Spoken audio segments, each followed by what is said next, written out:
I've been here last week, so Taylor has been, I've come here quite a few times already. And always, every time you find something new from Taylor University. So that shows the innovativeness of this small university.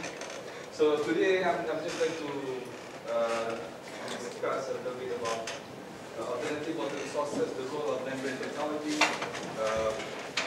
My area of expertise is on membrane technology. But over the years we have been trying to, it's not enough to work something in the lab without really addressing the real issues outside there. And especially in Malaysia, water is, even though we have rain every day in this part of Klang Valley, sometimes we have problems with. So today basically what I'm going to talk about is how membranes can play a different role in terms of alternative water resources. Just a quote from a scholar, I'm not sure who it is, but we never know the worth of water till the well is dry. I think this is what's happening in Malaysia. Malaysia has the largest per capita consumption. If you think about among previous Asian countries, we use a lot of water because we don't really appreciate water as well. People just throw water, but when we have problem with water, then everybody blame everybody. Yeah, that's always the problem. So what I'm going to talk today is basically look at the challenging issues for water, concept for sustainable water, for water reuse, alternative water resources, integrated hybrid technologies incorporating membranes, examples of applications, issues and challenges, final words and conclusion. I think you are not going to really follow this one. When we talk about all these water issues, I mean, there are so many experts in Malaysia. I think people in this room, I think experts people on water. There are so many different technologies. Then there are also issues on water resources, issues on technology, issues on piping system, and so on. So it is a big issue.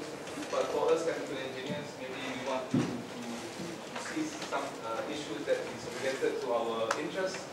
And part of it is in terms of dwindling water resources, emerging pollutants. This is something that is, in terms of research, would probably be interesting, but it has a big implication for the public. We want to look at sustainable water management in terms of water resources and energy requirements.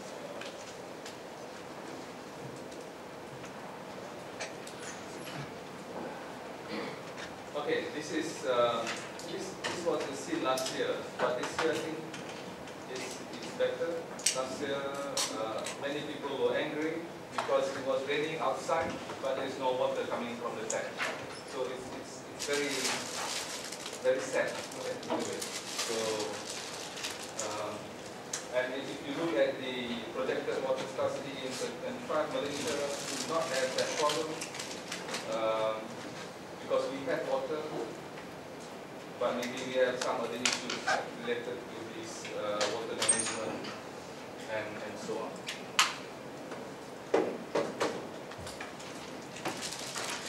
So if you look at the issues now, I mean the overall issues basically we are looking at the different types of water resources, the usage of water, but the pollution that has coming in our system because of the population, especially in Klang Valley. We have so many people, the climate, overuse of water and improper management, and these are all contributing to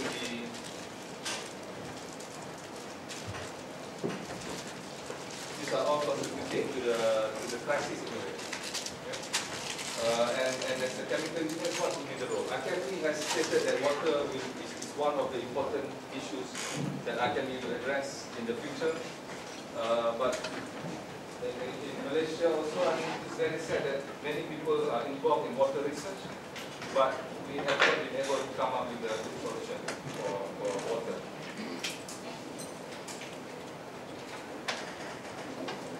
In terms of emerging pollutants also, this is also an area of research that would be interesting. People talk about EDC, doping, substance compound, pharmaceutical, veterinary medicines. These are all coming into the system of our water system. And in terms of research, not many people are addressing this in Malaysia. We're also looking at personal care products, co-fluorescent substances and nanomaterials. And again, these are what we call emerging pollutants, which needs some people to address these issues. And the source, state, and transport of emerging contaminants to the environment is something that we also need to consider in terms of our research in water. So I'm just trying to explain to you some of the issues on water issues that maybe chemical engineering can play a very significant role in it. So when you look at the sustainable water management, it's basically trying to concept of managing our water resources while taking into account the needs of present and future users.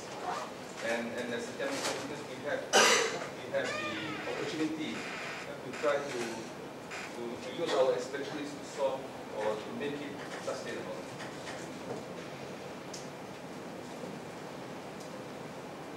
It is interesting, this data, the world water supply, oceans is 97%, ice cap and glaciers is about 2.05%, groundwater 0.68%, and actually only 0.01% of the world's water supply is accessible without seawater desalination. I mean, this is a fact. And we have to work within this small amount in order to supply for the whole population. So seawater desalination is actually something that is worth looking at, yeah, for future supply of water. But there's also another alternative water resources. Okay, I mean, when we look at alternative water resources, if you look at groundwater, if you look at other things, I think these two things, which is desalination and water recycling and reuse, would have more potential in terms of providing the alternative water resources for the future. And I think, I mean, if you look at this, Singapore is essentially looking at these two options, yeah, for their sustainable water management in the future.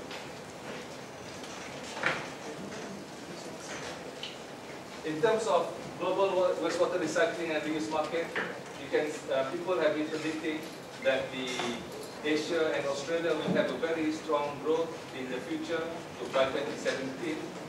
You look at Asia and Australia, they are expecting the market value will be more than in any other region. Yeah.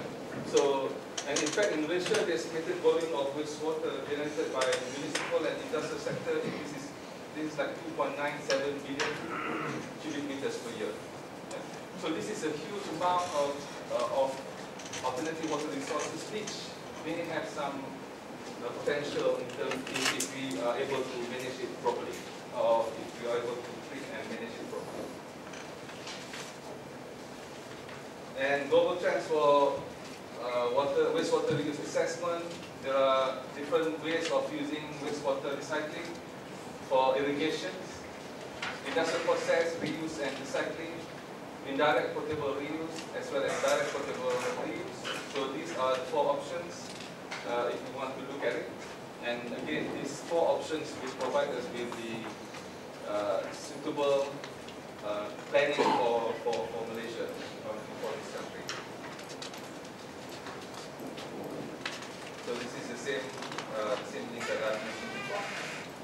It is interesting that data have shown the global water reuse trend is increasing And you can see these are the countries that have significant percentage of reuse today. In our region, of course, Singapore has about 35% water reuse. Of course, Middle East, they would have to look at water reuse seriously. I don't have the data for Malaysia, but I think this is something that we want to really look into. And it is expected that the growth of percent reuse of treated wastewater globally will increase significantly in the next 10 years. And why is this happening? Simply because now there is a technology that is more cost effective and in order to reuse and recycle wastewater. Yeah. So cost of water, I think this is the, if you look at the cost of water, Malaysia has the lowest, about, not, I think, if you compare with Saudi Arabia, these are being subsidized, of course. They have a lot of money, that's why the water is being subsidized very cheap. But apart from other countries, we have one of the cheapest water price in the region.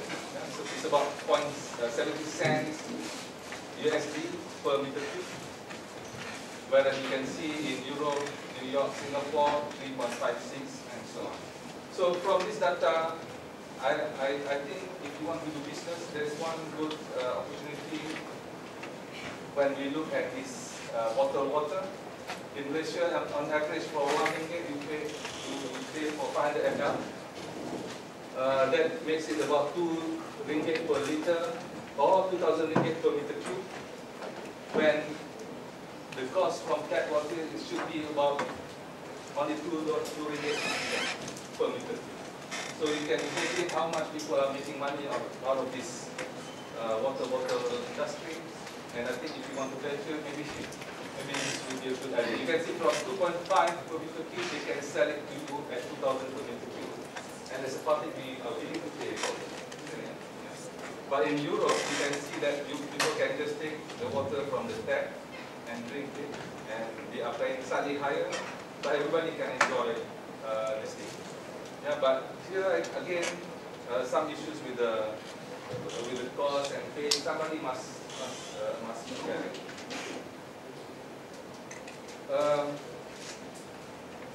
And water reuse, and this is the data that is given by Siemens. You can see that the cost of water, even desalination now, has gone down significantly. Of course, this is the cost for conventional water treatment, but water reuse, the cost of it has going down tremendously, and it is approaching about the same as I mean, not exactly the same, but you can see it is moving towards that. Whereas desalination still has gone down. It has gone down tremendously, but still maybe double the cost of the conventional treatment unit. So we have to. I mean, when we look at this data, then maybe it is worth looking at how we can, as chemical engineers, how we can provide some solutions in terms of water reuse and recycling, and be able to come up with a good plan, yeah, for the public. And again, this is just comparing the cost of RO quality water from reuse, which is about 40 cents to 50 cents per meter cube, whereas desalination now comes to about $1.25 per meter cube. Of course, this is in USD.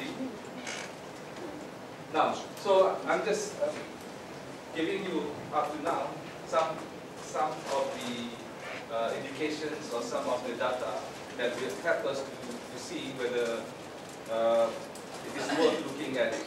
Yeah, it is worth looking at the alternative water resources, and coming from a membrane technology background, I think this is something that is going to be the technology in terms of water recycling. But of course, membrane by itself is not going to be useful by itself. It has to be combined with other technologies, and people have to really look at how to optimize and how to make it more cost effective. For some of you who are not familiar with membrane technology, basically we have reverse osmosis, we have nanofiltration, and we have ultrafiltration, and also for organics. Ultrafiltration, there's a range of ultrafiltration membranes, and people use this also as a pre-treatment sometimes. And of course, you have macrofiltration, which is for the bigger molecule. Yeah? So as a guide for filtration spectrum, you can always use this particular guide. So when we, so this is what I'm trying to say now. The role of membranes in providing alternative water resources is increasing for desalination and as well as for water recycling and reuse. And we will talk about integrated hybrid membrane system, processes when one or more membrane process is coupled with other treatment processes such as coagulation, adsorption, ionations, and all these processes will be integrated in one system to carry out a specific task. And of course, the benefit is to overcome limits of single units, enhance quality, safety of water produced from deleterious water sources, energy savings and environmental benefits, and reduction in capital and operating costs. So people always, in terms of doing research, look at independently each of these particular technique, but now you have to look further if you want to make it more cost effective, and you have to look further in terms of the integrated system. So we have, I mean, this is an example of integrated hybrid membrane water treatment plant, where people combine the conventional treatment with membranes. You can talk about different types of combination, either by for clarification and disinfection, for disinfection and pesticide, and for disinfection plus pesticide and nitrates removal. You can combine with ultrafiltration and nanofiltration. So all of these things has to be thought of and make it more workable and cost effective. So, and of course, the benefit of it, you have consistent performance and resistance to fluctuation of raw water quality, ability to treat polluted water resources and produce better quality of filtrate, lesser chemical consumption, and sludge production. And of course, membrane has a problem. People in the industry think that it's never going to work because of membrane problem. But in essence now, all over the world, people are able to address this issue quite effectively by looking at the different pre-treatment and by looking at the ways of cleaning and treatment. But of course, if you do not know how to handle it, it will be a big problem for membrane technology. But as the data shows, we can now have a longer membrane lifespan with a proper design and proper operating and maintenance of the system. Of course, Singapore recycling project is one of the examples that people have been quoting. This is the New Water project where they actually use the treated sewage water coming from the treatment system and use reverse macrofiltration and ultrafiltration as the first step, then followed by reverse osmosis, UV disinfection.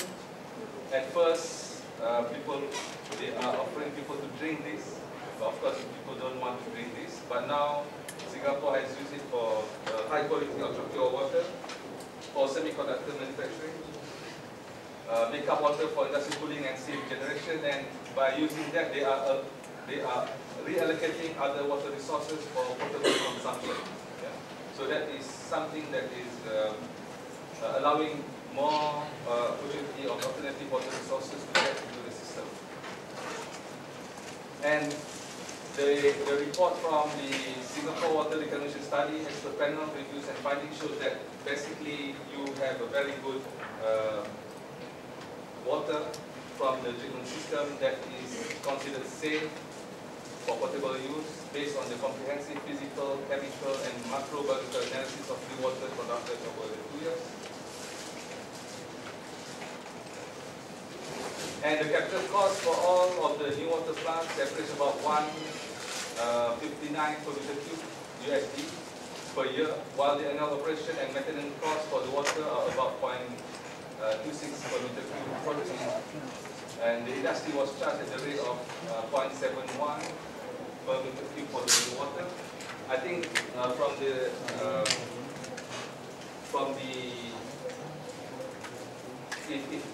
if people have more scale, people can scale up this particular treatment for the whole country. I think the cost of it per meter cube will go down significantly, as opposed to I think the first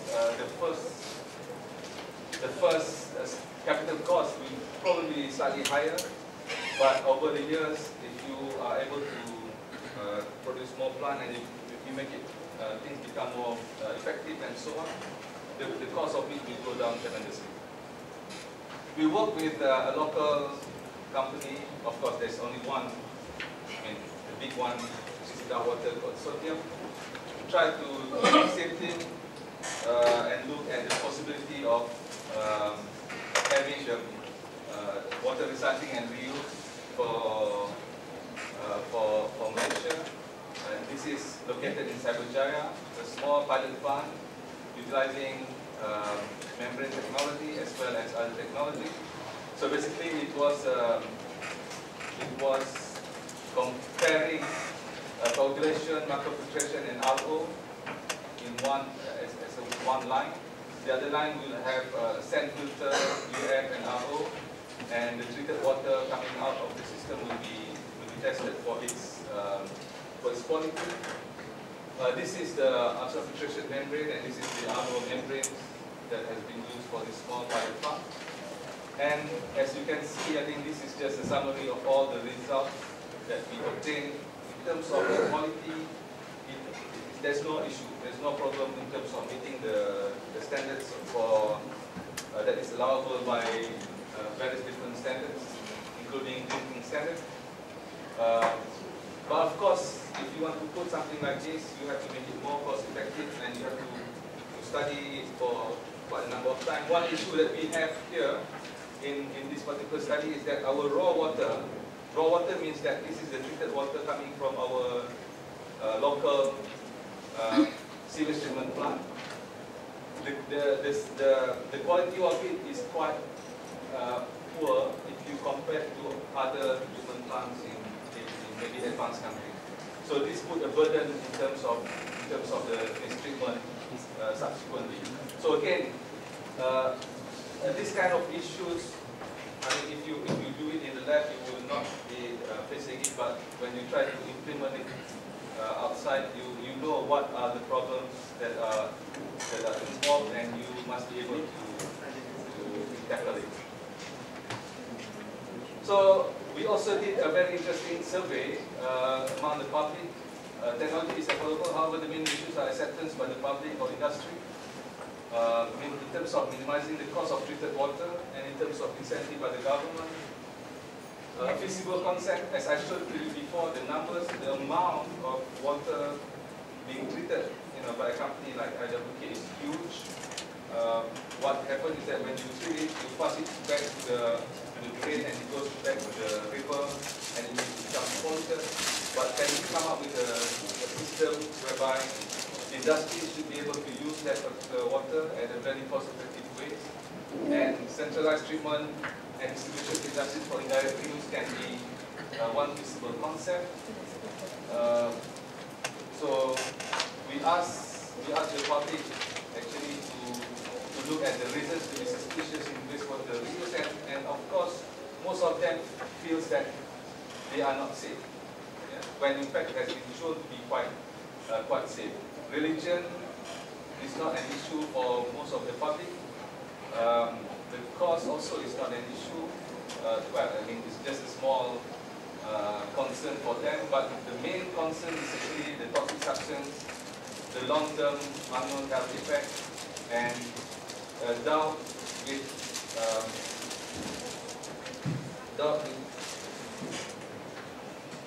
wastewater treatment, as well as detergent. So these are something that is actually not has been proven to be not an issue, but it is an issue for the public. Yeah? Whereas cost and religious issues are not there. Water source is probably an issue because people feel that this is coming from your toilets. Yeah? So that is probably an issue. We also asked the industry whether they would like to support such a recycle project. Industry to be able to use that, and then most of them are in the category of agree and strongly agree, provided that it can be shown to be cost effective, or it can have some incentive for the government. Right. So I mean, I'm just giving you some of the things that the last part of my presentation today is actually looking at the future for resource recovery, trying to integrate system, and trying to make it more cost effective. Driving force, of course, now people talk about energy, people talk about valuable byproducts, people talk about alternative water resources. Water and wastewater treatment traditionally only, and in fact in Malaysia now, people look at what wastewater treatment as an independent venture by itself, whereby you want to comply with the standards set by the OE, standards set by the government. But now you have to see the big picture towards sustainable resource development, and of course you have to do very much an integrated process operations. Membranes with other unit operation is going to be very important. This is a concept given by Zubair in one of the conference on drinking water quality management. So the mega trend now is on sustainability, energy, climate change, less tax revenue, and resource scarcity. So people are looking at from net energy user to net energy producer, industrial and portable reuse of effluent, small carbon footprint, recovery of inorganics, new revenue streams, as well as public perception of sewage treatments. And in order to be able to do this, you have to look at not only one specific area, but you have to work with multidisciplinary team and looking at membranes, nutrient recovery, greenhouse gas mitigations, energy management, and treated water reuse experience. So we try to, I mean, Zubair was promoting something like this for Urban Water Resource Recovery Center, where now people are looking at from the waste you can generate methane as a biogas. Methane will be able to generate electricity for you. The water will be further treated, using algae, and get this final water coming through the system. So from an integrated system like this, you will be able to get a lot more byproducts and a lot more reductions of the waste coming throughout the system, and getting the energy required for that particular system. So here, for example, you can have biodiesel as part of the byproduct. You have the nutrient removal and recovery, which you can go into an organic fertilizer, and you can have clean water as part of this thing, as well as electricity. Okay. So we try to apply this concept to palm oil mill. Some of you are not familiar with palm oil. I know a group of people here, they are very familiar with palm oil. This is also a big problem. If you look at the amount of water being produced by palm oil mill, it's a huge amount of water every day. And up to now, there has not been one satisfactory solution to this issue. Yeah? And a lot of people, if you ask the industry, a lot of companies are providing solution and treatment, but not one particular solution and treatment has been accepted as the standard for palm oil mill effluent. So in palm oil mill, basically they have a lot of water being used in getting the oil, and it comes out as a palm oil mill effluent. They are being treated conventionally, and you have the sludge going into a composter. Of course, you have also other biomass, fiber shells, and so on. But there's also a lot of release of, when you burn this biomass, there's a release of CO2 and dark smoke. And again, the treatment for palm oil effluent are not as good as what is demanded by the government. Yeah. So this is also an issue. So can we try to use that concept by Zubair and come up with a system, integrated system that is able to reduce this whole thing?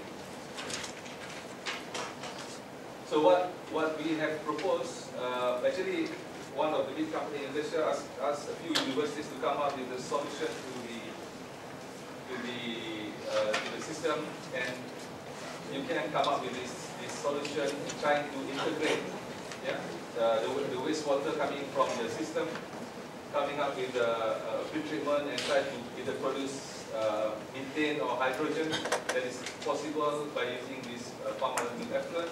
And the effluent coming out from the system, the solid can be used as organic fertilizer, and the liquid can be treated with algae system.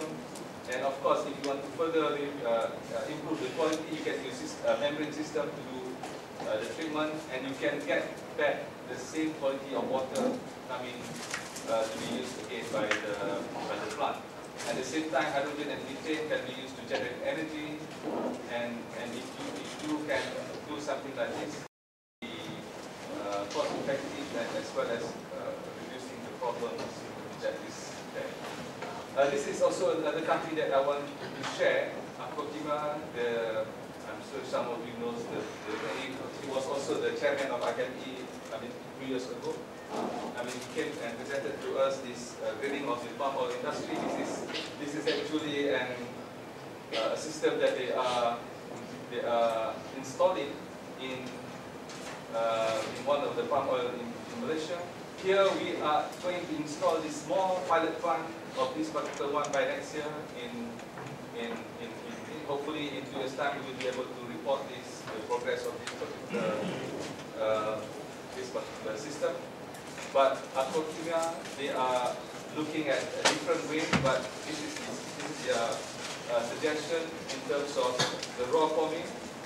Can go into a biogas plant and MBR plant where it will be able to generate biogas. The same thing after it will be treated using conventional system and MBR, membrane bioreactor, and you can get BOD to come down significantly. And again, it can not only just treatment, but you can combine with energy to get the required efficiency and cost effectiveness. So this is actually, I think this is in Sarawak. I'm sure by next year it should be completed, and maybe this is a good place for us to visit in terms of implementing it in the real plant.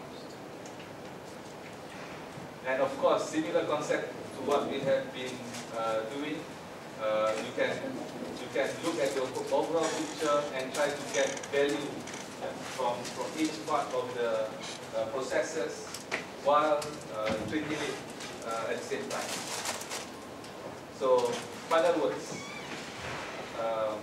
I've been warned about the time, so this is the final word.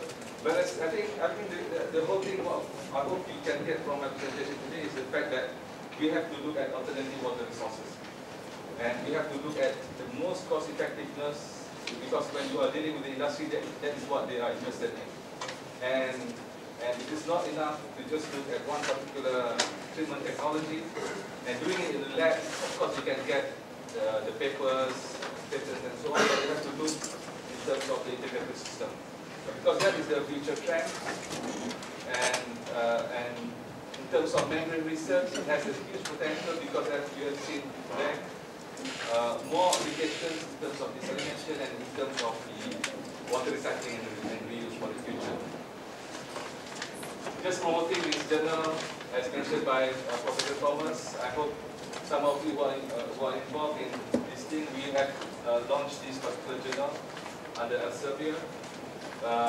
Journal of Water Process Engineering, there has not been one particular journal, of course water research covers a lot more, But this one are looking at only the technology of water process engineering. Yeah? Hopefully you can submit this. Myself and Nick in Oxford is the editor. Thank you for your questions and for your.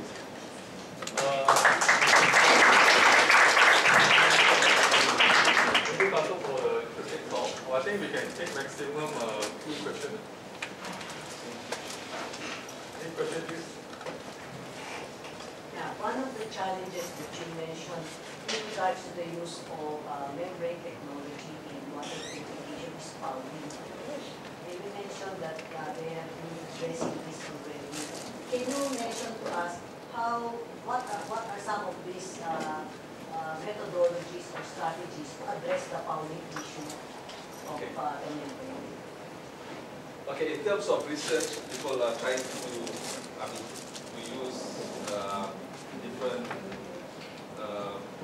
come up with a better method in terms of research. I mean, people end up to try to make sure that fouling propensity is reduced by coming up with a better material, by using nanotechnology. You can find a lot of it. But in terms of commercial membrane itself, and these sometimes are not published. We have tested with quite a number of membrane material in terms of the ability for the membrane to be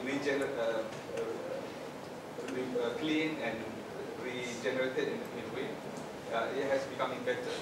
The fouling potential has been reduced in terms of the membrane material itself. But in terms of reduction, in terms of looking at the pre-treatment prior to membrane, that is also a very important factor.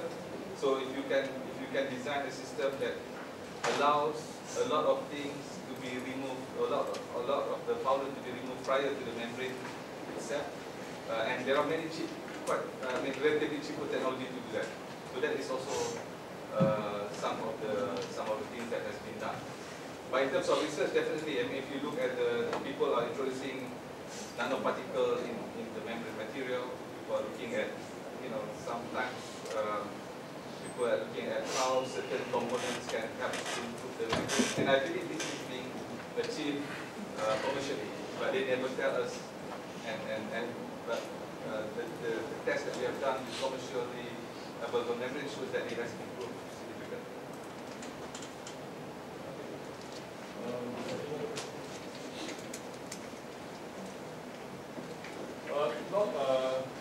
Please join me to thank all of you.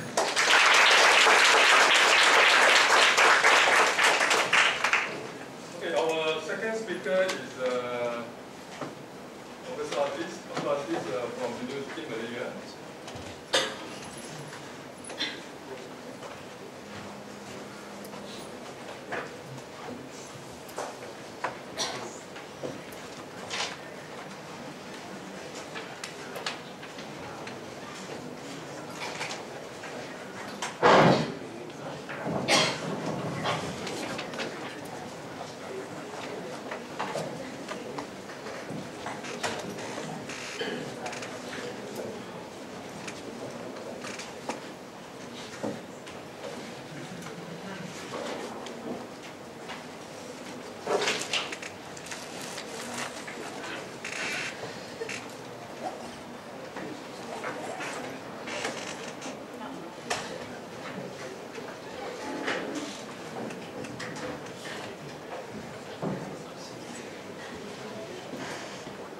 Just a brief introduction of Paul Aziz. His expertise is in environmental research and cleaner production. He is now the Deputy Chairman at IPME, our council member of IEM, and our past president of Chemical Engineering Technical Institute at IEM. And apart from research, he has carried out many consultancy projects. So he will share with us today on the environmental performance of Malaysian industry. Okay, thank you very much. Please stop me only before the. Already there's a short announcement from the RSCE International Committee members. There will be a meeting at 12:45 at the IC. So you may gather at LT12, the place that you have a plenary session. I will bring you to the venue. So for RSCE International Committee members. Okay, I think it's still morning. Morning everyone. Even though this is a Malaysian industry, I think it is very much useful for everyone as well, I think. So the previous presenter was a lot more technical, but I think my talk will be a lot more light since we are approaching light talker. So environmental performance of Malaysian industries, we have this.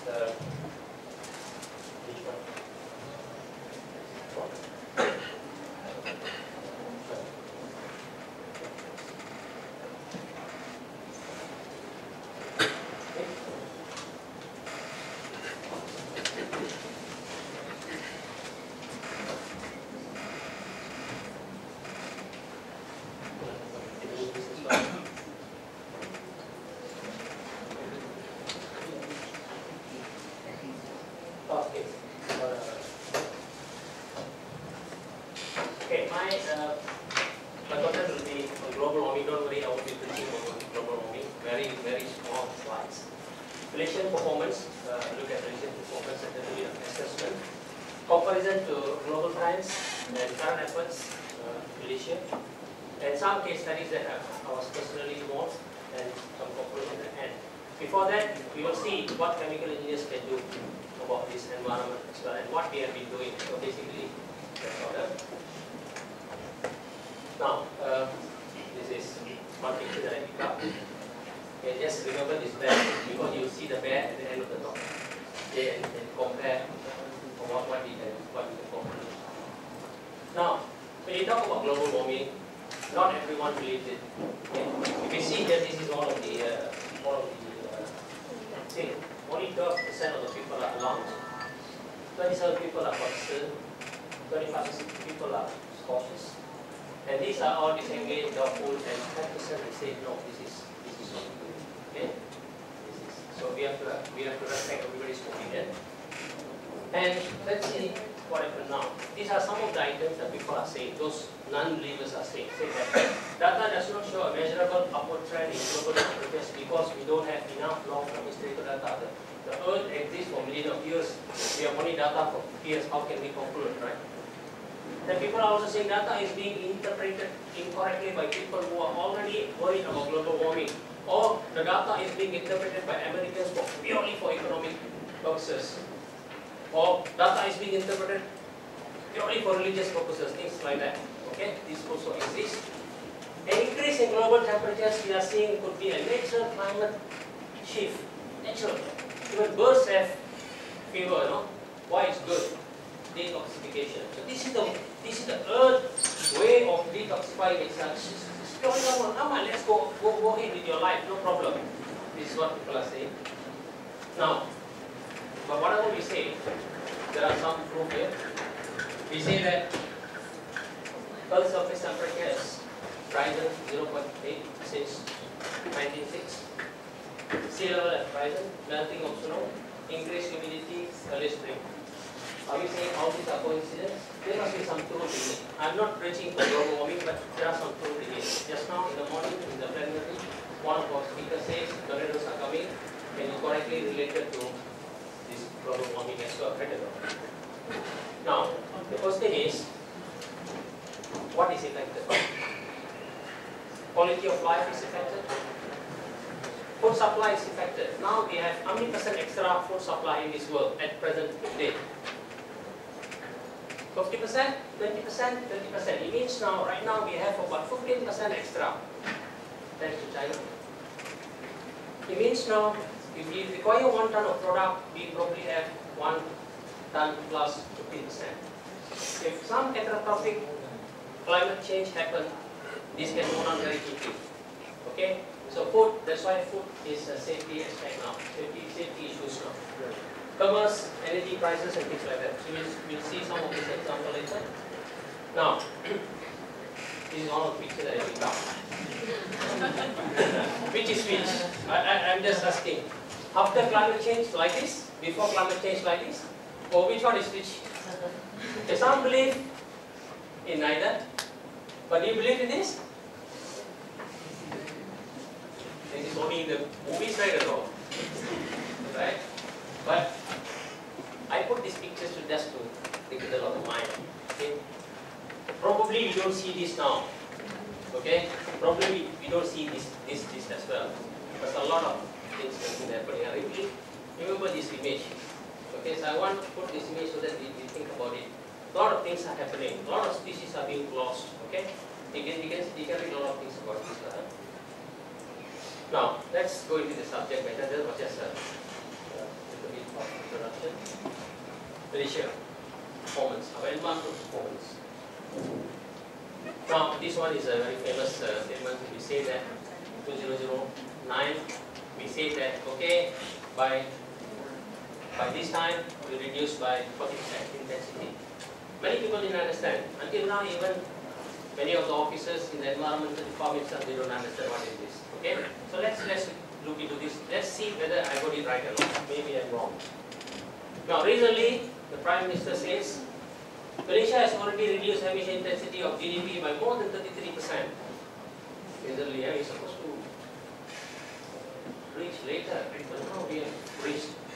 By allocating finite national resources on adaptation and mitigation, blah blah blah. So we are here. So it's a good news, right? So let's see the data. Now this is the drawing myself. It's not available. The important data. So this is what we have been performing from 1980. So this is our GDP. This morning someone spoke about exponential thinking, right? So this was a very old question, so I took up my hand for 1 million because what's in my hand is I get it today, I'll take it at one. Okay? I don't believe in promises anymore, huh? not that we cannot calculate, but something that I get today, I take it. Right? 1 million is a lot of money, huh? So that's why I took out my hand for 1 million because I don't trust promises anymore. Okay? You interpret what you want to interpret, okay? It's not political at all, huh? See, so we have been growing. Our GDP has been growing. So in 2013, we were 330 million. Okay? Now, this is our CO. So basically, this is our intensity. Intensity is kiloton CO2 per USD. It means kilogram of CO2 produced over 1 US GDP generation. So that's what basically. So yeah, Malaysia has been hovering around. You can look at it 1 point something went down, and then there's a big drop. Why do you think we dropped? Very big way. See, denominator is your GDP, so GDP increase. At the same time, we also had a lot of renewable energy, those activities. So we can see a lot of drop. We came to 0.75 as it is now. Okay. So when this was announced, we were surprised. But when we look at the data, it looks dropped a lot from 1 point something, just from here, it dropped a lot. So it means in terms of intensity, Malaysia has been doing very well by definition. Okay. But let's look at the detailed story of it. Now this is again not compiled by us, compiled by the source Energy Information Administration US. So if you believe these figures, so we have been, this is tonnage, 166. So we've been growing steadily until now. Our energy policy change here, we have been introducing some renewable energy items and things like that. It dropped. So this is tonnage. Okay. So if you look at it, who is the biggest culprit here? Okay, I didn't put China, I didn't put Japan. Yeah, I know some of the Japanese you know? So United States, I didn't put Indonesia as well. Okay. So United States is producing a lot. So in terms of quantity, of course they are the biggest culprit. So that's why when we talk about this environmental performance, we don't want to talk about quantity, we talk about intensity, right? So this is where we are now. So if we look at Singapore, is that, of course, land mass is less, people are less, but they are competing with us. Okay. Let's look at the next one. Okay. This is ton per capita. So we are about 5.68. We have been increasing because our people are getting much more fluent, economics getting better. So slowly, this is a natural trend. But you look at the United States going other way around, right? Because there are constant effort into environment. Example, last year, the Americans reduced quantity of CO2 emitted equivalent like Malaysia. See, it's business. I read somewhere every day 100 or 150 technology are being developed in the environment. So a lot of things coming up. So it's good for us to break this coming up. Of course, if you look at certain countries, Thailand's, of course, economic. Australia, they are also consuming. In fact, they are worse than the Americans. Sometimes they are also reducing. This is because of the tax they introduced. So this also tells us a story about the people, about their behaviors, how they spend, how they live, things like that. Now, another story. If you look at this, this is the intensity. Intensity basically tells you how much you produce per amount of business activities, right? So who is doing very well now here? If you look here, Denmark. But you'll see why. I'll show you another data. You'll see why. Malaysia, we have been hovering about 1, so you can safely say that all this while we have been 1 kilogram of CO2 for every US dollar that we generate, which is right.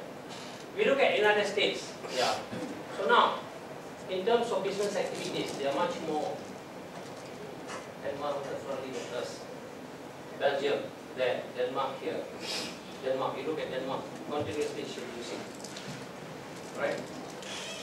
Australia as well. Singapore is about us or slightly getting more than. So all this data, is it important or not? Probably not now. But I have some model to present to you of this. Thailand. Okay. If you look at the overall picture, Malaysia is very tiny, right?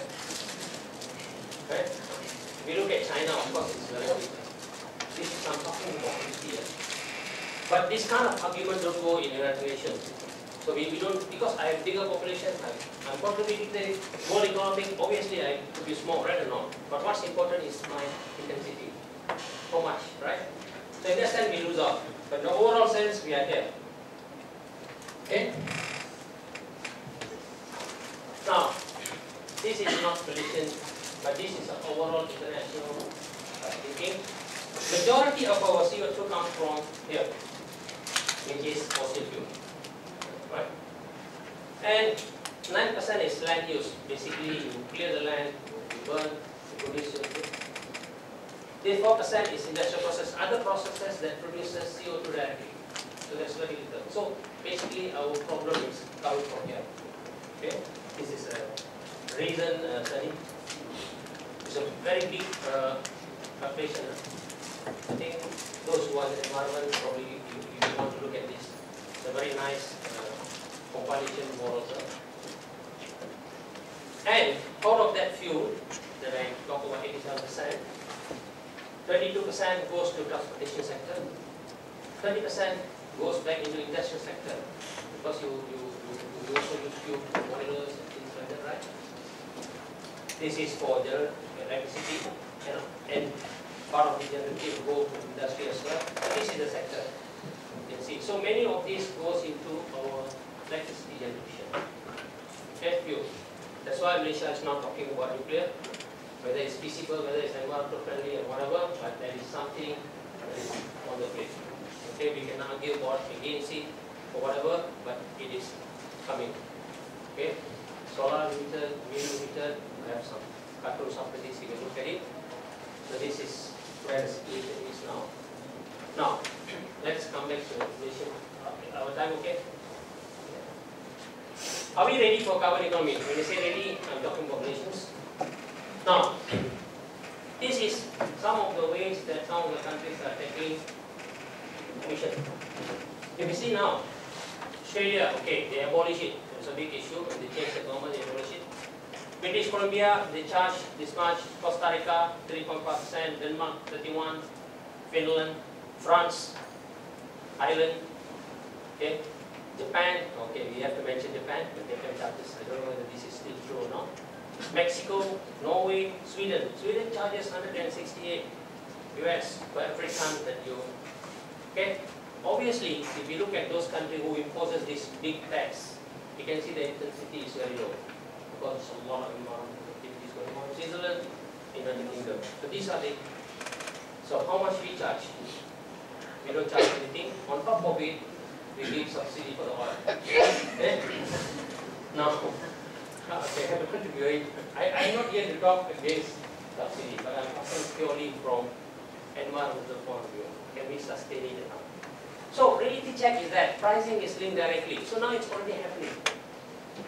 It's a cost-effective instrument, you know, they impose taxes, things like that. 14 countries are implementing it as of 2014. How long can we? Now, I give you some small example. I don't know what this price, because I made this last some time ago. After this increase and drop, I don't know. See now, we have current price is, okay, without subsidies this much, with carbon tax. I use the lowest carbon tax here. So, we'll go up to 2.88. Right now, we don't have, so we're paying this price. Now, will we be forced to implement carbon tax? You see, when you fly Scandinavian and things like that, the airline is already charging your tax into your ticket. So this is already happening elsewhere. So we cannot protect our industries for a long time anymore. Okay? 2 years, 3 years. Now, a model for the future business is that, like just now someone mentioned in the morning, the plenary production cost, okay, I think it was Professor, I think. Production cost has gone down, serious, gone down very much. You can buy a shaving plate for 20 cents. I cannot imagine. You can buy a watch for 2 ringgit. You can never imagine, right or not? You can buy an handphone, very nice Nokia handphone, my mother using it for 5 days without charging for 50 ringgit. Production cost has gone down. So people, when I was working in Nestle, reduce cost, reduce cost, reduce cost. Yes, up to a certain amount. But in the future, it will come a place where reduce carbon footprint, reduce carbon footprint. Why? Because I believe in the very near future, you will get quota for your carbon footprint emission. Just like what we get for Hajj. You know, when we go for Hajj, we are given quota. That's 1,000 per million population. You cannot send more. Why? They want to control the total population. This will happen for industries. Surely, 5 years, 10 years, I don't know, but it is sooner than later. Therefore, right now, in Malaysia, it is not compulsory, but it will come a time where you are forced to. Your license, you are producing this in a year, you can produce how much you want, but make sure that your carbon emission is not exceeding 1 million. If you are exceeding 1 million, you will be imposed a tax. Or you buy from somewhere, just like carbon, you buy somewhere. So that will come very soon. Okay, it's already coming, it will come very soon, because many companies now want carbon footprint data. I went and audited a printing company, suddenly their clients want to see the carbon footprint data. What are you doing? It is not compulsory anymore, but it will be very soon. Okay? So our Malaysian industry is prepared for the carbon economy at this moment. I don't want to put it into this one. We are not there yet. Because this kind of sensitive things I don't want to put in. It's not that we tell you we are not prepared yet. A lot of, we need technology, resources, expertise, incentives, R&D, infra, many things. Okay. Implementation of carbon footprint management system already started. My Carbon initiative has already started in Malaysia, where we are inventorizing. Now it is based on voluntary, but this is a pre-serve for what to come in the future. Okay? Carbon footprint data registries need new policies and taxes. We just see it after next year election. Okay? Now we are slowly removing subsidies. It will come. Because otherwise, how we make the industry environmental? How we make the industries to be efficient? Okay? New policies, carbon footprint baseline, sectorial benchmarking. Sectorial benchmarking means for each sector, tell them, okay, this one, you have to meet, say for example, chicken industry, per bird, you cannot be producing more than 1 kilogram of CO2. If you have more than 1 kilogram of CO2, something is wrong. So that is coming. Support system, incentive and all that. Banks, to my surprise, few of my students, chemical engineering students are employed by the bank. None other than to look into these aspects. Not carbon footprint yet, but are they doing any efforts or not? Is there programs or not? So this is coming up. So chemical engineers, I think majority, some students are here, go into this. This is also a good area for you to pick up. So this is something that I pick up, but anyway, it's not going to be easy. You will see here, there will be carbon tax under the government area. There will be certainly no carbon tax under government island. There will be certainly carbon tax under government VLAC. Give me a government link and I will certainly let you know. So this, okay? So this is something that came up during the elections because they not introduced carbon tax, and which was very unpopular among the businesses. Now it has been removed. Now, what chemical engineers can do? How long do I have? 1 more minute. Okay, very quickly. Now, we can contribute a lot to environment. Okay, simple idea. See, we optimize, right? What do you optimize? You optimize time. You reduce your time right now. The processing time is 8 hours. You optimize to 4 hours. You reduce your temperature. You reduce your pressure. How? You develop catalyst. So when you develop catalyst, if your reaction is 400 degrees C, you are looking at 200 degrees C now, you have reduced to, you reduce energy consumption, right? So we have been contributing a lot to the environment without probably making the branding as an environmental aspect. So when you go into this, remember, so whatever that you do optimization, even control, so whatever, we have been already doing it already, big way. So chemical engineering is one of the areas where I have contributed to the environment a lot by optimizing the process. If something can be done within 12 hours, you optimize your process within 4 hours. Okay, just now we talk about the digesters, right? Forming. Now, forming may have up to 80,000 ppm of BOD, your materials, right? And then we try our very best to digest it, to produce gas, and we talk about it a lot. But let's ask a question, why it has to be 80,000? Because our processing technique is very rudimentary, very bad, very low level, am I right or not? We should be looking at a process, a power process which produces 100 ppm, right or not? So we are not tackling the sources, we are tackling the symptoms, am I right? Yes, digester, we talk about digester, why not? Now we have a lot of technologies. Vertical sterilizer, now, sorry, horizontal sterilizer, now vertical sterilizer. Improvement, then you would know better, right or not? So let's look at the real thing. We have been contributing actually. Material change, a lot of nanomaterials, a lot of things. In the future, I think I'll be wearing only one shirt, a nanomaterial based shirt, which changes color, which remove the dirt by itself, which produces a sketch for me based on my body temperature. It's possible, right? It's already possible. So these things can be done. Just that application. Technologies are there. Reduce steps. See, now we have, previously we are only talking about reaction and separation right now. If we go to a refinery, all the biggest unit operations are what? All separators, right or not? Now we have 3-in-1, reactor plus separator. We have membrane reactor system where you produce, you remove, right? Very quickly. So you don't need a separation process, things like that. So a lot of things are happening which chemical engineers can do, many more. And we shouldn't be having this kind of mentality. Huh? What mentality is this? No need to worry, the ever reliable coal and gas power station never stops. We should believe in things. Huh? Okay? Let me rush through. One example that I always use for my students. Now, if you look at these things, very simple machine. See, if we reduce this time to 20 minutes, if we reduce this RPM to 300 RPM, if we reduce this kilowatt, if we reduce this 2 atmosphere to 1 atmosphere, it's all saved in energy, right? Am I right? So please look at chemical engineering perspective to environment in this sense. Okay, here if we can take out one of these and just have one, you are reducing environmental footprint. Am I right? So it's simple things, but what it is a realization what we are doing. Okay, so I would say that we have been contributing really to environment as well. Okay, case studies.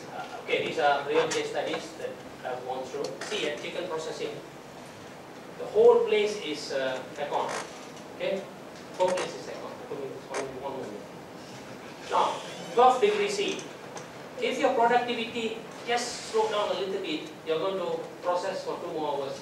And the 2 more hours, the aircon cost is too high, right or not? So productivity. So if you are improving productivity by improving the processes, by shortening the processes, by shortening the length of the travel, the pipes and things like that, you are looking at contribution to the environment as well. Huh? Plastic resin, same thing. Okay? So the plastic recycling people, they use heaters. Okay? So what they do is that they just change here. This is the real balakong. Induction heaters, they would reduce the carbon footprint so much. So the technology is available. Batik. Our batik, Malaysian batik, is truly a green batik. Okay? Because it's less energy intensive. Okay, it's dirty process. If you go to a batik factory, it's very dirty. But if you look at the carbon footprint aspect of it, it's one of the best in the world in terms of carbon footprint. Okay, we have done a project there, it's proven. And batik now no more is only for wearing. Much more batik is sold for the wall. Art. The white men like the batik art, very nice. They put it on the wall. Okay, so these things are happening. So conclusion, global warming is real for me. Environmental performance can be improved. Environmental performance affects economy. In Malaysia needs to grow its industry. Chemical engineers can play a role. I've been to a lot of SMEs. There's always a lot of things you can do not by even technology, but just looking at those things, playing around with these temperatures, pressures, time, number of things like that. You can easily do that. And remember the bear that we saw just this one. So if you allow it, no improvement, the bear will look like this. Huh? So you see the difference. So lucky it's walking. So thank you very much. I will entertain questions.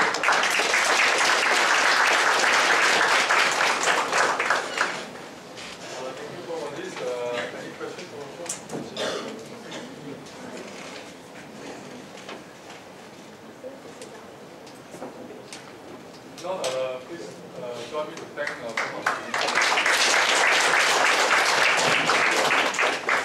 first speaker is Dr. He will speak on process safety. He's the managing partner of ERM, which now oversees the activity of Asia Pacific.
That the journey that I started more than 25 years ago, that I'm thoroughly enjoying it. Okay, and I think, my opening slide is that, I think as chemical engineers, we learn, and I hope that our ambition and our dream is to build, to improve the country, the industry we will actually build to ensure that the environment is actually not adversely affected. Okay, but unfortunately, I think we all know of all the incidents that has happened. Okay, so while I work for a company called Environmental Resources Management, I've actually focused over 25 years of my life as a chemical engineer at looking at how to prevent accidents from happening. Okay, I'm just going to show a few pictures. 1966, that's actually Faizan. Two operators were trying to decant an LPG tank, and that happened, and obviously they died. 1974, the next decade, that's actually Flixborough. They tried to do some simple modification for some maintenance work. They were really lucky. This incident happened during a weekend. Nobody was killed. In Texas, Pasadena, a refinery just blew up and major losses there. Longford, in our region in Australia, again, 2 people lost their life because they did another modification, and obviously they didn't identify all the potential hazards that could arise from that. And unfortunately, Texas again, 2005, okay, people working in a cabin that was placed right in the middle of a hazardous zone actually were all killed because basically the safety systems on the tower didn't work properly. I think we all think, wow, never mind, we don't work for such heavy industries, such major hazardous industries. I've not got any pictures here. Unfortunately, if you look at some of the incident histories, if you look at the CSP website, it's an American organization, you will see that actually, they have records of incidents involving a small batch reactor in a lab that actually wiped out half an industrial estate. Okay, and while I was in the UK working for the UK Health and Safety Executive, I think we all use custard, right? I mean, to bake custard powder. A bird's eye custard powder plant, blew up and killed a few people. So I think, as chemical engineers, while we aim to build, I think we need to remember, could we have prevented these, as we actually put our passion into developing and building. So today my talk, the outline of my talk is actually highlighted on the side there. Can we learn from these past incidents? I want to propose just the 3 simple causes of incidents, and I want to raise 3 suggestions. Okay, so I think, the reason why incidents are still happening is that I believe in this day and age, with all the advances, we are still facing challenges in actually achieving integrity in terms of design, technical, and even right up to the operational stage of the plants that we build and develop. Okay, I think, a lot of times we fail to ask ourselves, what are the safety barriers, controls, or even if an accident happened, what are the mitigation measures that were missing, or perhaps most of them were there but have failed. Okay, and it appears that we are still not very good at sharing the information about old hazards, new hazards, and understanding or maybe communicating what level of risk that a company would take if they embark on a new project. I think we all accept it. If you, even if you stay in bed, right, there could be a potential missile attack and you still die. So even if you do nothing, there is risk. But I think as chemical engineers, we play, or I passionately feel that we have an important role to play, okay, to reduce this risk to a level that is as low as reasonably practicable. Alarm, a term that I think a lot of you may have heard. Okay, and I think the other thing is, incidents still happen because perhaps we fail to identify indicators that would actually, give us a warning that accidents could be happening. Okay, an accident was imminent. If you go through, I spent a lot of my time researching with the UK Health and Safety Executive, why do these incidents happen? And I think I'm going to boldly suggest this morning, this afternoon, that really accidents, okay, can be categorized. The causes of accidents can be categorized in three baskets, so to speak. Okay, you can challenge me. I think there could be people who would have. If you look at a lot of the research papers written on taxonomy of accident causes, there's a lot of models. But I feel I'm strongly convicted that if you deal with these 3 causes of accidents, perhaps we could have a better chance at preventing another blow-up. Okay, the first one is actually inadequate design or defective equipment. I think we understand we have got design codes now. I think now more than ever that we have all the standards we need to follow, the design margins, we have pilot plans. However, I think a lot of time under our current climate, we are under a lot of pressure. Okay, we need to have fast-track project. I just came back from a conference from the Society of Petroleum Engineers, and the whole 4 days we discussed on how to get early monetization of our projects. How we can get a project from, these are petroleum engineers, okay, from a field development plan to first oil in less than 18 months. Okay, and a lot of that, do we compromise on the material that we use, the design that we have, and sometimes, do we compromise by just even just using a cookie cutter, okay, to actually develop our design. Next one, poor procedures or inability to follow them. I think all our lives, I don't know about you, I'm really bad at following procedures. I hate procedures. Naturally, we are inclined not to follow procedures. However, I think in our fraternity in engineering, we actually have a lot of procedures laid down, a lot of guidelines, a lot of standards. I'm not saying that we should follow these blindly. There are a lot of procedures and standards that we should challenge. Some of them needs to be updated. But I think our inability to follow these procedures, or maybe the way that it's been presented to us, or even to our operators who actually run the plants that we build, actually increases the potential for incidents to happen. Okay, finally, people. Okay, I purposely put that photo of some soldiers, Korean soldiers actually, being very disciplined. I think, it's quite amazing if you think of our training, how long do you need to train up an engineer? And you compare to, say, someone like a surgeon, okay, who actually spends a lot of time training up his skill, and really, if he messes up, he'll probably kill one person on the table. Okay, but a chemical engineer, if we mess up, we end up killing a lot of people. For Bhopal, we killed thousands of people. Longford, we actually, we potentially, could actually affect the lives of many people and other people who have actually lost their loved ones. So I think, in terms of the way we design our plants, in terms of the way we train our people, how do we actually achieve competency in the fast-paced world that we live in, and how do we actually instill that discipline into the people that run our plants for us. So, I'm going to present 3 problems and 3 solutions. Okay, suggestion 1. Problem 1 is, are we missing the point? I think all of us who've gone through chemical engineering course would actually be reminded that we need to identify hazards.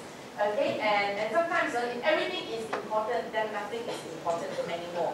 When we launch into a project, there is a lot of issues, there's funding.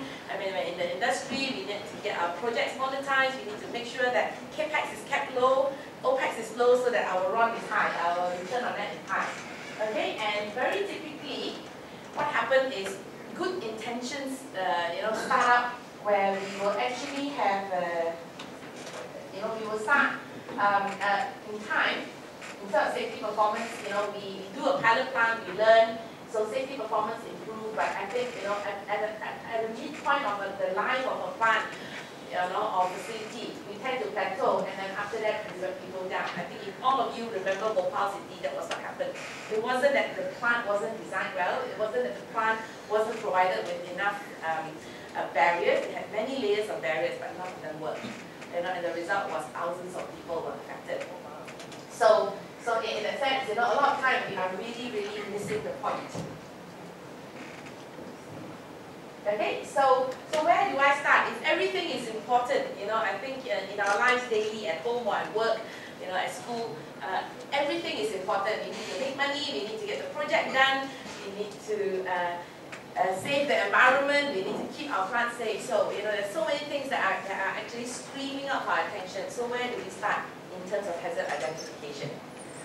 Okay, so solution 1 is we need to start to ensure that actually we have best chance at identifying all the hazards hazards related to, be it a pilot plant, a laboratory scale test, or whatever that we're dealing with.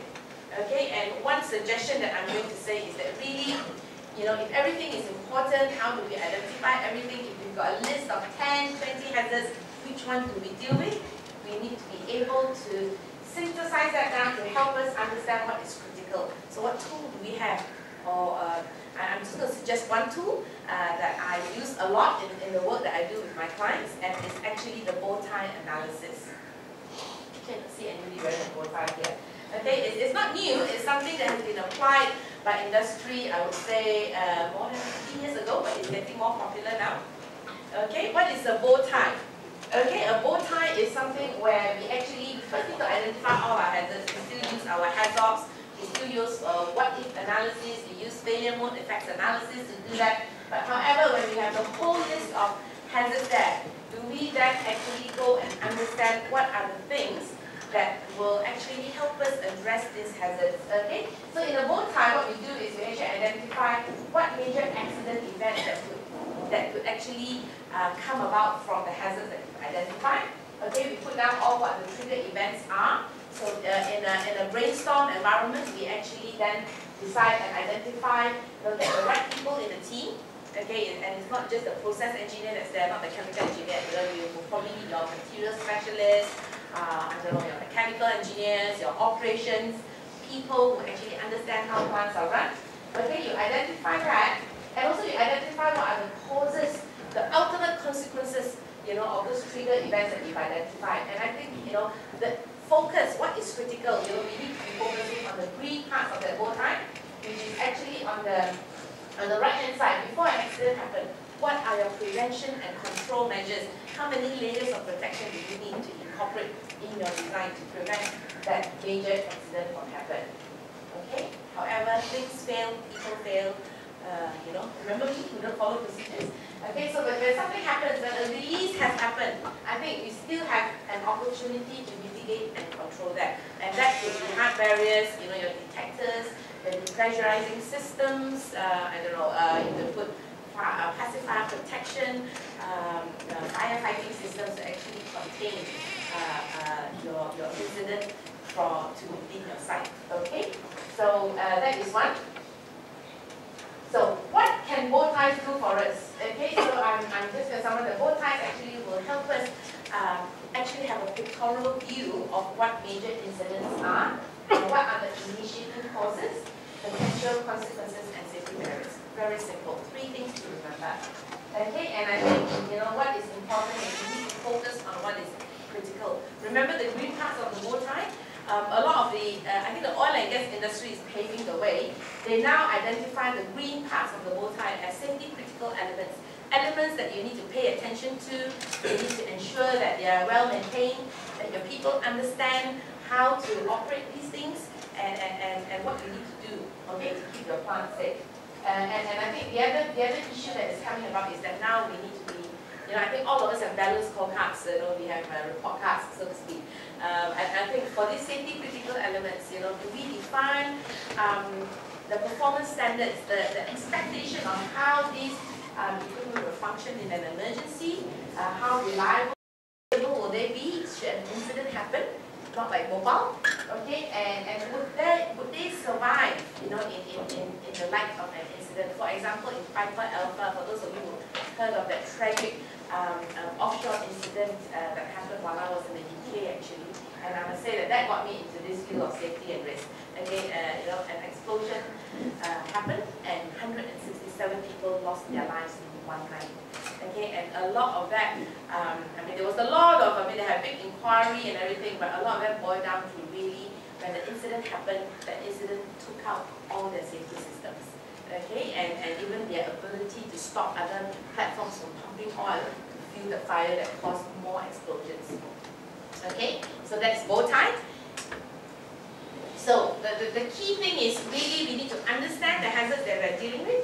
We need to communicate and we need to act on them in the sense that it's not good enough just putting the barriers in place or the safety controls in place. We need to make sure they work.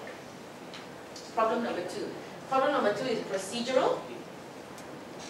Okay, and a lot of us, I think, either the procedures are poor.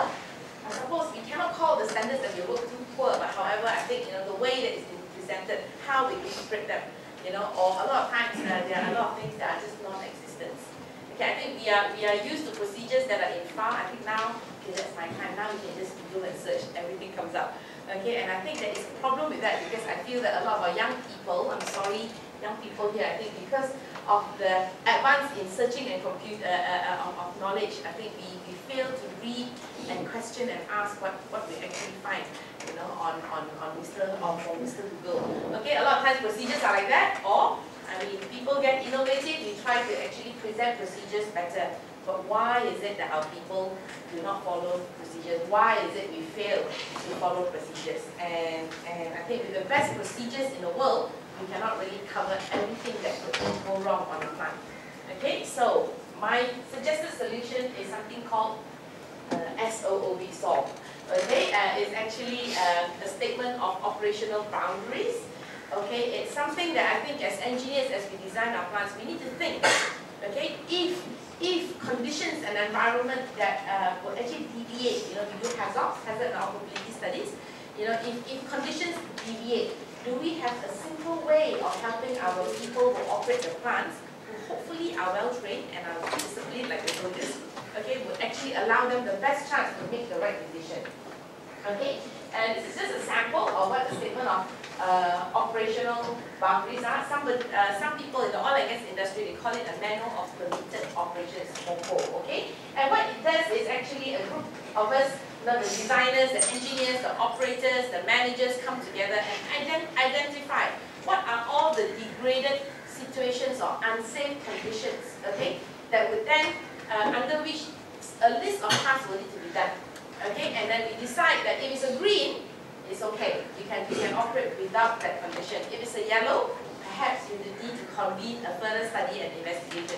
If it's a red, then it's a no-no. Okay, so the scope of the MOPO or the SOAP is that really you need to identify the conditions where your barriers are defeated, where there's concurrent operations, where you're trying to maintain something and construct something. Okay, where the non-routine operations, where your conditions, you're operating, you're testing some new equipment, you're operating slightly outside your normal operating boundaries. Okay, where your systems are unavailable, you're taking out your process safety valve because you need to go for recertification. Okay, where again, poor environmental conditions, you've got because of tornadoes, rain, or even fog and stuff like that. Yeah, and those are the times that do we continue operating, or when key personnel are unavailable, people fall sick, people go on leave. Do we continue doing the work? Okay, recently our national oil company actually had a couple of fatal accidents because actually a couple of people were doing some maintenance work and the supervisor wasn't there. And they fell 150 people to their death. Okay, really sad. Okay, so basically what we are saying is that we want to provide a mechanism for our people to run and operate the plants that we build, that they will follow critical rules. Okay, problem number 3. No surprise, it's humans. Okay, and I think it's been an accepted fact. If you pick up any literature on human error causation of incidents, okay, I think they will say that people cause incidents most of the time. Actually, 80% of the time. Okay, incidents are caused by either a designer doing it wrong, right at the drawing board, or an operator turning to attack the wrong valve. Half the time we accuse that person because unfortunately, I think Trevor Platts, his famous saying is that really the poor guy is no longer there to defend himself, so he's just blame him. Okay, so in the sense that people cause incidents because either they are not trained, or they are not competent, or they may be just plain trying to take a shortcut. Okay, and I think after an incident happened, a lot of times the consequences get escalated because of our inability to respond adequately to a major incident. Make sure I make it to lunch at 1 o'clock. Okay, so solution number 3 is nothing new. We talk about safety behaviors, and I think what I want to put forward here is that really leaders at all sphere of industry, whether we are in the academic field, whether we are in the consulting field, whether we are operating, I think really it is us who actually have that responsibility. You know, it's nice to be able to make money, but if you ask BP how much they paid in terms of fines, you know, for the incident that happened at Hong Kong Road that blew up. Okay, and actually, you know, accidents are bad for business, however, we tend to forget. So I think we need to emulate that behavior and that culture that is created, you know, within, we had a big discussion at ICANN board, you know, how can we instill this safety mindset, you know, right at university, that everything that we do, that we teach at university, I think, I don't know about now, you know, when I was doing chemical engineering, safety had probably 10, 20 hours in the whole 3 years, you know, and I mean, I was lucky, I got to work with sorry, maybe not 10, yeah, 1 term, yeah, 10 lectures. Yeah, but I was lucky, I got to work with the health and safety executive, and I was exposed. Okay, and I think, you know, we know that, you know, if leaders right from the top, you know, at university, at the dean level, you know, and it gets down to our frontline people, you know, people who are operating the plant and stuff like that, you know, because then such behaviors will determine whether they are acceptable or unacceptable impacts from the stuff that we do, the design that we come up, the operations that we run, you know, whether we comply or do not comply. I think nowadays a lot of regulatory bodies are now saying that really it's not about just a prescriptive thing. You know, you need to be setting your own goals and demonstrating to the regulators that you actually know the risks you're taking and that you are actually, you understand the hazards that you're dealing with when you are putting up, when you're working in industries, you're working with hazardous chemicals, when you're impacting the environment. Okay, and that risk and control, you know, how you control your accidents really comes from that mindset of really wanting to make sure our people go home safe. So I have 2 things here. I think, you know, what we chemical engineers can do is really we should aim for inherently safer designs. Again, how can we do that? I don't know, when your brief is to come up with the most cost-effective design. Okay, but I think I leave that question for you guys to think. I mean, I think there are a lot of young, intelligent, budding engineers here. And finally, I think we need to strive for improvement. I think we mustn't be satisfied that really, I think, you know, I've attended a safety course. I think I put in my safety margins. I think I'm okay. I think, you know, complacency is the greatest enemy when it comes to major accidents. Okay, and I think, you know, if we have the right behavior, you know, it will give us the right mindset that would actually allow us to actually put into action. So our thought and action would then use that right behavior for preventing major accidents. Okay, so the other thing about humans is really, you know, sometimes it's very easy to cut and paste things.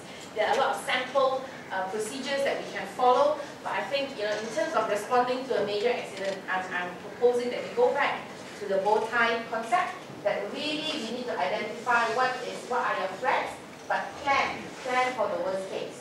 Okay, and we need to develop robust, specific plans that are detailed enough to cover not just the largest, but the smallest incidents, because the smaller incidents are the ones that have a higher probability of happening. But also that the plans are not just taken and put on the shelf, but that we would have regular drills and stuff like that. I presume, you know, even at a place like this, you would have regular safety drills, and on a plant that people would actually regularly review, you know, the emergency procedures that they have in place. Okay, so finally, my last slide, I'm going to close with a suggestion of a summary of 4 initiatives for accident prevention. Okay, firstly, we need to comprehensively identify all our hazards. There are many methods, but I would suggest that, you know, we could consider using the bow ties to give a representation or a figure or overall understanding of what we are dealing with. We need to develop boundaries for operations. You know, have a statement of operational boundary where we would actually try to take the decision out of whether to do a risky stuff or not from the people that are faced with the day-to-day pressures of making sure that the plant is always kept up all the time. Okay, competence and discipline. So competence is not enough. We need to instill discipline. You know, the mistakes that we make will potentially give rise to significant consequences. And I think a lot of us who may be remote from the operation of plants, you know, we don't realize, you know, if we miss something in a hazard, Okay, that the Longford incident, it was something missed in the hazard that actually resulted in that major accident. You know, so it's actually right at the beginning where you're on the drawing board. I think be reminded every day that everything we do could have future consequences. And finally, I think we need to be prepared for the worst. Put in place a well-thought emergency response, but actually make sure that it is well practiced and kept up to date. So my last word today: be wise and learn from past incidents. Thank you. Thank you, Christina.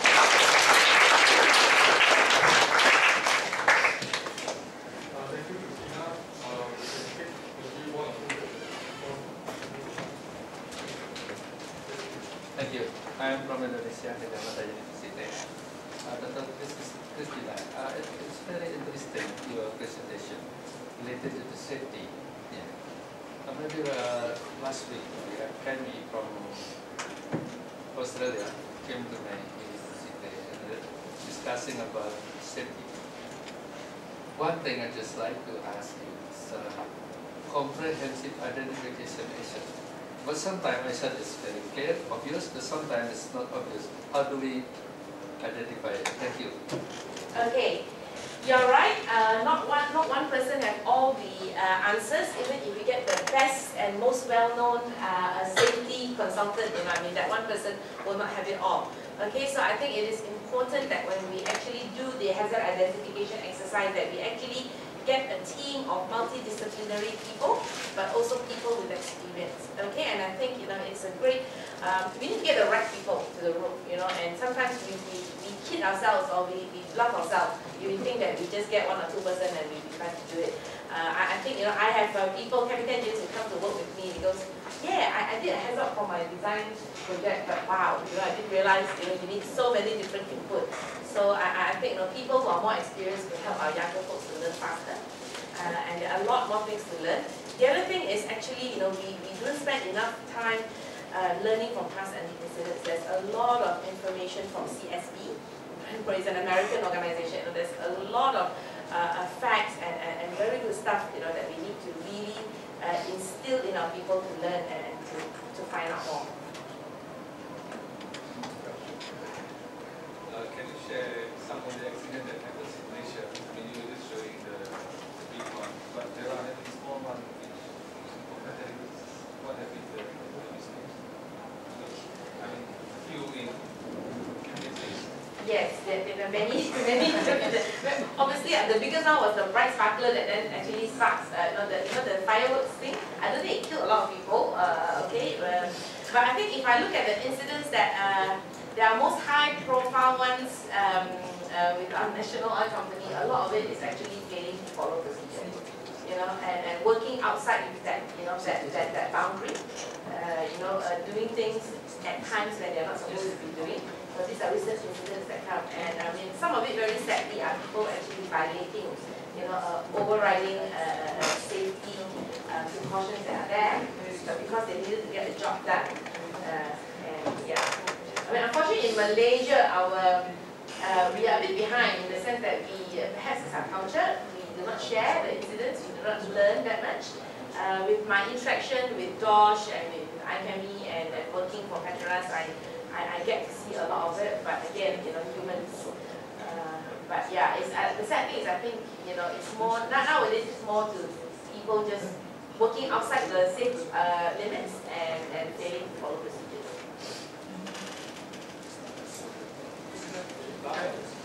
My name is Dr. Jiran from BMS. I'm very interested with question. As you said, every company says safety first. But inherently, actually, we are saying that some companies are profit first. And in the university, we try to educate the students that, don't compromise on ethics. So how do you see this? Because you know that the graduates, they work for the company and it's safety first, but behind that, the company wants them actually to go for the profit first. So how should we educate now the students? Okay. Yeah, you said some companies say profit first. I need to correct that. All companies, even my company, exists because we need to make profit. Okay, but I think that's a fact. I'm not going to lie about that. But I think think that the issue is how do you educate the people from university? I suppose it's, I don't know, I mean, I use the scare tactic. I mean, obviously if you go through the incidents, you know, I mean, that's happened, it's costing companies a lot of money, but it's also costing people's reputation. Look what happened to BP. Lord Brown should have ended his career on a high because he really, you know, amalgamated, you know, he brought BP to its highest, but in the end he went out quietly, you know, because of toxicity. You know, and I think in the UK, I think they have brought in this thing where they will actually prosecute the MD. There was an incident just before I left the UK in 1993, where actually there was a steam boiler that blew up. Normal thing, all plants have a steam boiler, right? So the steam boiler blew up. Okay, everybody followed procedure, went and mustered, but guess what? They had one fatality. It was an 18-year-old girl. That was her first job. It was her first week at the job, and she was not briefed of the emergency response plan. So while everyone went to muster, she went to hide in the toilet and she died of smoke inhalation. Okay, and for that, the UK Health and Safety Executive prosecuted the managing director. No fine. He went to jail.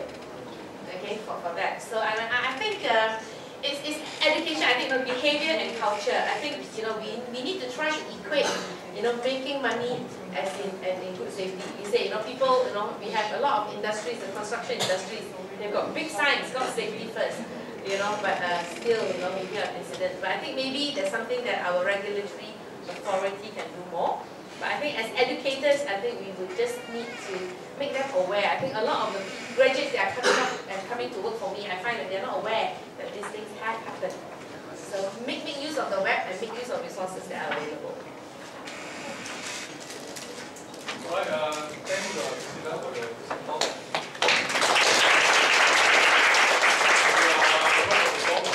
So let me thank the three speakers who are part of Pharmacies and Priscilla. Lunch is at Temptation Restaurant.